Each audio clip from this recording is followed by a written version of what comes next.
Yeah, Tuesday night on Red Lamp Radio, and that can only mean one thing. It's the Iceberg Rock Show.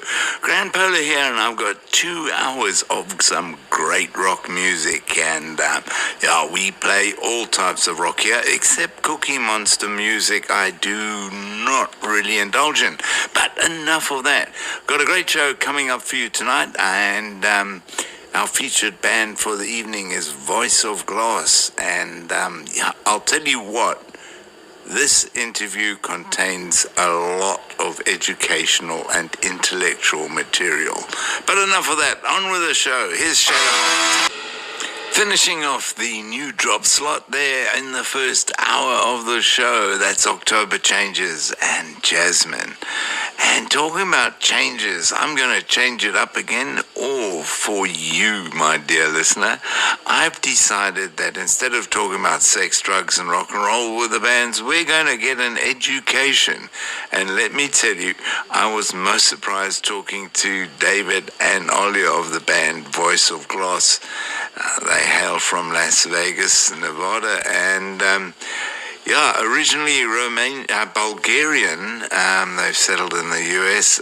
They've toured extensively. They've been around for a while, and a very, very interesting. They've just dropped a new EP called Epos, and the track that I've been playing for the last 6-7 months is something called This World Is Broken. However, they have re-released it in its original version for the EP. So sit back and... Are you sitting comfortable 2 square on your body? Then we'll begin.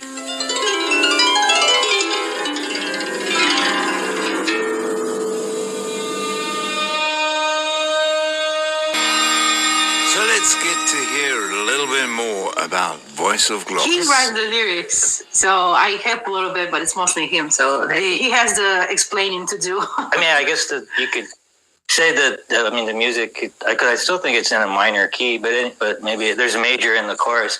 But when I was writing it, because I wrote that after I wrote This World Is Broken, and after, because This World Is Broken was a really introspective thing about the world, and all the things that we see in the world. We see, abuse and suffering and brokenness in the world. And I kind of left a question open, like where are we in all of this, And so I had, for Soteria, I was looking deeper into myself, and realizing, the brokenness in myself, and that sometimes, not only am I a victim sometimes by this world, but sometimes I'm the abuser too. When I focus on myself, there's so many moments, like in the songs, moments not lived, where I was focused on myself and not focused on other things around me and doing something more meaningful with my life. And, focus, times where I've been in my own depression, or maybe it was battling alcohol or something, that it was times in my life that were wasted. And I realized that I needed something in me, that there was something broken in me too that needed to be fixed. We both are Christians, and we have about a walk in our spiritual walk where we've gone highs and lows in our faith, and sometimes not so good, not other times, not so.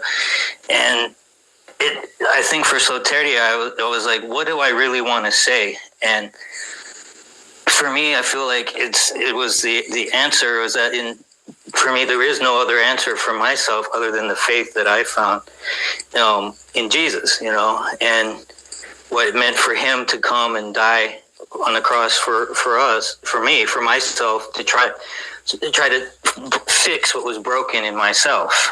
And so for me, that's what Soteria was.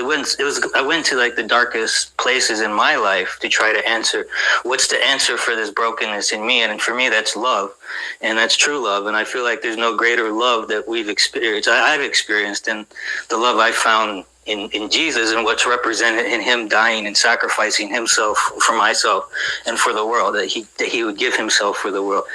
And to me, that's the only place where I feel like healing can begin, is when we encounter that love, such deep and unconditional love. Then the world can start to heal.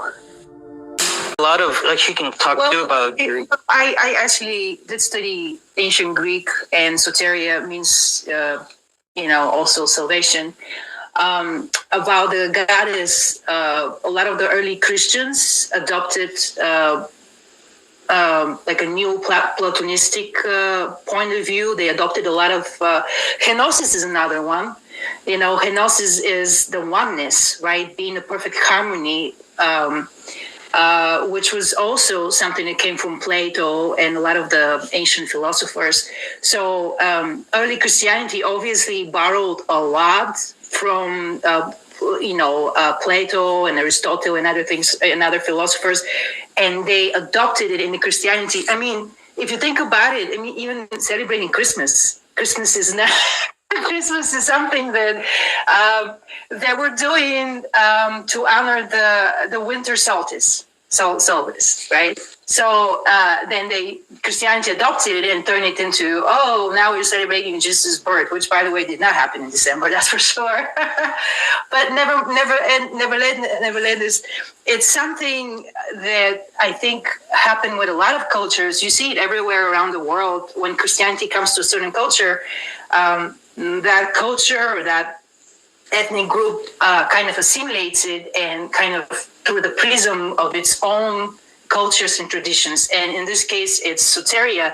You have Apostle Paul, Saint Paul, whatever they call him in different branches of Christianity, who used ancient Greek poets and, the cult for the unknown God to reach a lot of the so-called Gentiles or pagans, whatever, when he was talking to them about Christianity, to make it more, how can I say, understandable, more relatable. So that's how a lot of people could understand what he was talking about, because it was a completely different culture. I mean, for example, in his case, he was a Jew, and he goes to some Hellenistic country, where you have mainly a mix of, Romans and, local, maybe Greeks and things like that. And he had to translate to them what he was talking about. So he obviously borrowed from their mythology, as you mentioned, soteria, the goddess of deliverance. But see, in this case, it's the goddess of deliverance, right? Soteria, so deliverance is like salvation. In Christian language is being saved, being delivered, So I don't know if that was... Yeah, and it comes from the Greek culture, and a lot of when the Christians were talking to the Greeks, they would talk using their culture, and so they would use the same words. It's the same. In the Bible, the word soteria is found like 86 times. So they use that word while they're trying to express points, so that because it was a common language, so people could understand. Yeah, she went to theological seminary, Bible college, so she knows how to read Greek, ancient Greek language, the language. So you'll see a lot of Greek themes in our music. It's amazing how much, depending on who translates a Greek text, they can put their own translation of a word. Because in Greek, you can have one word that have like 6 meanings, and whoever is doing the translation of the text, they choose one of those 6 meanings. And that's how you get a lot of things that don't make sense. A lot of mistakes, as people say, the Bible is riddled with mistakes. Well, it's not the Bible itself. A lot of it's the people who translated it. First from Hebrew, which is Old Testament, and of course, the New Testament, which was in Greek. So a lot of people made mistakes, and you have to keep in mind it was copy from a copy from a copy, and eventually somebody along the way will make a mistake, and that mistake just keeps getting copied over and over again without being corrected. But that is an interesting thing, as you mentioned, about cultures. Every culture, for example, has a myth about the flood. I mean, we've met Native Americans who have their whole own idea of the Trinity, and that's why when you approach these kind of cultures, and when they get approached by missionaries who are not violent, of course, who don't come in to rape women and stuff, missionaries who are respectful to the culture, they come in and they realize, well, you already have somebody who resembles Christ, or you already have somebody who resembles the Father, you know what I mean? Or the Holy Spirit or something like that. So I feel like a lot of people, we kind of speak the same language, you know what I mean? it's just this Asian wisdom that's kind of universal for everybody. Actually, this was the original version, but because of deadlines with the label we were working with, we were running out of time, and we were getting so frustrated with the previous version with the mix, that we just gave it to the engineer and just said, do something. And he really cut it back, and he put up, and that's what the first version was. Yeah, it was Andy Senior, who is the owner of Electroshock Recording. We gave him the freedom to do something about it. They were not having openings for the studio, and we're running out of time. And we're like, hey, he was like, I can work on it at home. And we're like, you know what? Like, it was just becoming very complicated. The song, it was actually the current version, and we were just at the end of our rope. We couldn't understand we couldn't figure out what to do, how to make it sound good. There was just too much, and he took over. We gave him that permission, and he kind of simplified it. But what you're hearing now, this is actually the original version.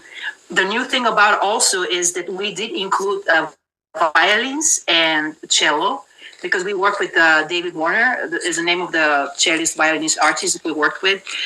He's somebody who we frequently collaborate with, because we did collaborate with him back in 2022 for our project Hours.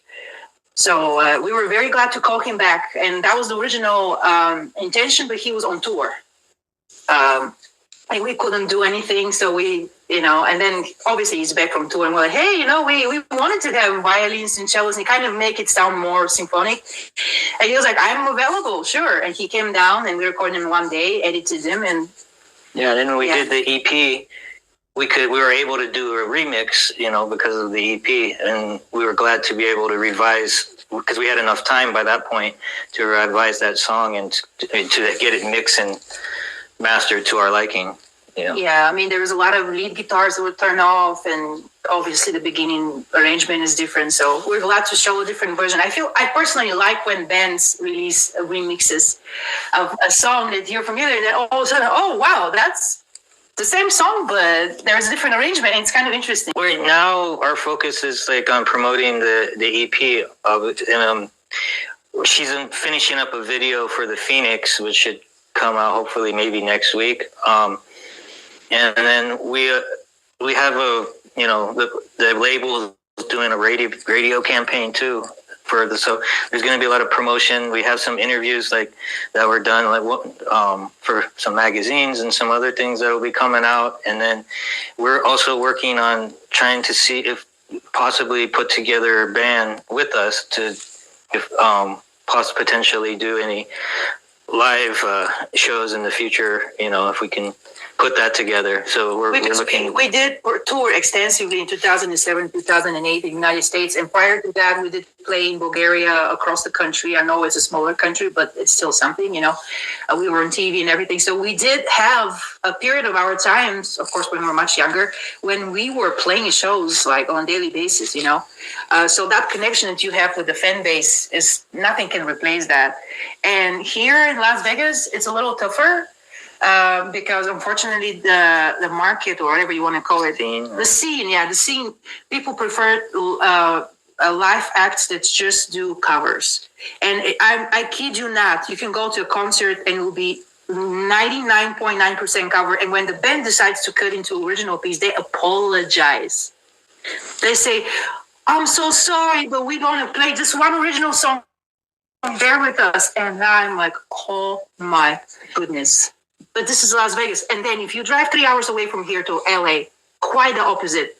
Everybody wants to see an original band because they want to be the person saying, hey, I saw them when they were still a big band and now they're so big. That's the case with people who saw, Motley Crue when they first started, or, Jimi Hendrix, at the Whiskey A Go Go. They're like, oh yeah, I remember seeing him when he was still a small artist. So this is the bragging rights that people in LA wanted to have. But here, unfortunately, it's a completely different situation. It's a tourist city. People come here to get drunk, to gamble. So they want to hear something they know. You know what I mean? For the past 35 minutes, you've been listening to and been educated by the band Voice of Glass, and a huge shout out there to David and Olya, and of course not forgetting Conan the Husky, who made a brief appearance at the beginning before getting evicted out of the room because last time he caused carnage. And some fascinating conversations we had. David and Olya Meek of the band telling us all about their Greek knowledge and knowledge of the... Oh, grief. I'll tell you what, I did that whole interview and my head was still buzzing 45 minutes later. But yeah, great stuff that is. And very enlightening. And let me tell you, I learned a lot there, and I hope you did. Great to know that there is such depth behind the music that they produce, and look forward to them. The new Epos is available all over the place. Do yourselves a favor, get a copy. It's great listening, and I'm sure you'll enjoy it.